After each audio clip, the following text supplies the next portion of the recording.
সুপ্রিয় দর্শক, আসসালামু আলাইকুম রহমতুল্লাহ বরকাতু। আজকে ঐতিহাসিক এক বিজয়, যে বিজয়ের প্রধান নায়ক হচ্ছে রংপুর পার্কের মোড়ের আবু সাঈদ।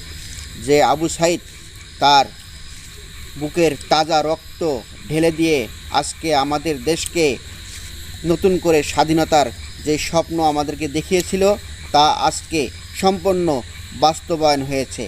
আমরা রংপুরবাসী আমরা দেখেছি ৭১-এর সময় আমাদের রংপুরের যেই সব মুক্তিযোদ্ধারা ছিল, রংপুর ক্যান্টনমেন্ট তখন বাঙ্কা দিয়ে লাঠি দিয়ে রংপুর ক্যান্টনমেন্টকে দখল করেছিল।